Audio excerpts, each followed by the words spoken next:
Hello friends, இன்றைக்கி cheese எப்படி செய்கிறதுன்னு பார்க்கலாம். அதுக்கு காய்ச்சாத பால் எடுத்துக்கலாம். வெதான் இருக்கணும், சூடு ஏறக்கூடாது. பால் வெது வெதுப்பாக ஆனால் போதும். கை வச்சா சூடு லைட்டாக இருக்கணும், அவ்வளோதான். நம்ம பொறுக்கிற அளவுக்கு வினிகர் இல்லை லெமன் ஜூஸோ உங்கள்கிட்ட என்ன இருக்கோ நான் வினிகர் ஊற்றுறேன். லெமன் ஜூஸ்னால் ஒரு லெமன் வெட்டிடணும்.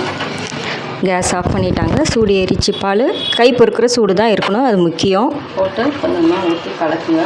இது 1 லிட்டர் பால் கொஞ்சம் கொஞ்சமாக உடஞ்சி வருது, தெரியுதுங்களா? இப்போ நல்லா உடஞ்சி வந்துடுச்சு. கொஞ்சம் நேரம் தட்டு போட்டு அப்படியே மூடி விட்டுருங்க. இந்த மாதிரி ஒரு வடிகட்டையை எடுத்து காய்ச்சாத பாலில் எடுக்கும்போது நம்மளுக்கு இது மாதிரி தான் வரும். பால் காய்ச்சிட்டிங்கன்னா இந்த அளவுக்கு வராது, பன்னீர் மாதிரி ஆகிடும். அது தண்ணியும் வேஸ்ட் பண்ண தேவையில்லை, நம்ம யூஸ் பண்ணணும். உப்பு கொஞ்சம் போட்டுக்கோங்க, லைட்டாக சூடு பண்ணிக்கோங்க. உப்பு நல்லா கரையணுமா, கல் உப்பு போட்டிருக்கோம்ல, கரையணும். நம்ம இந்த சீஸ் பால் எடுத்து வச்சோம்ல, அதை எடுத்து அந்த உப்பு தண்ணியை வேவ் வாட்டர் இருக்குது பாருங்கள், அதில் போட்டு பண்ணி ஒரு 3-4 தடவை மாதிரி அலசி எடுங்க, புழிஞ்சிடுங்க. லைட் அந்த வினிகர் அந்த புளிப்புலாம் போகிறதுக்காக தான் இந்த ப்ராசஸ். இது மாதிரி 3-4 இடம் அலசியாச்சு. இப்போ ஐஸ் க்யூப்பு கொஞ்சம் போட்டு இதெல்லாம் போட்டு விட்டுடுங்க.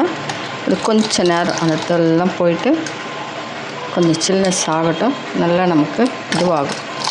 ஒரு 5 நிமிஷம் இதுலேயே ஒரு 5 மினிட்ஸ் அப்படியே விட்டுருங்க. நல்லா புழிஞ்சி எடுத்துருங்க. அதை இந்த மாதிரி ஃபில்டர் பண்ணுறதுல போட்டு நல்லா புழிஞ்சி எடுத்துக்கோங்க.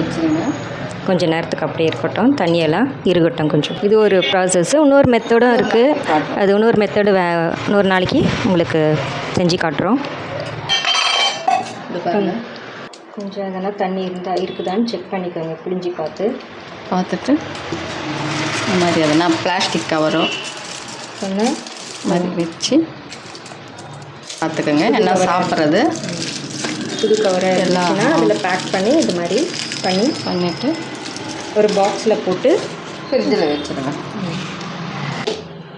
பால் குடிக்காத குழந்தைங்க நிறைய பேர், ஒரு சில பசங்க இருக்காங்க, அவங்களுக்கு இந்த மாதிரி சீஸு பன்னீர் மூலமாக நம்ம கால்சியம் சத்தை கொண்டு போகலாம்.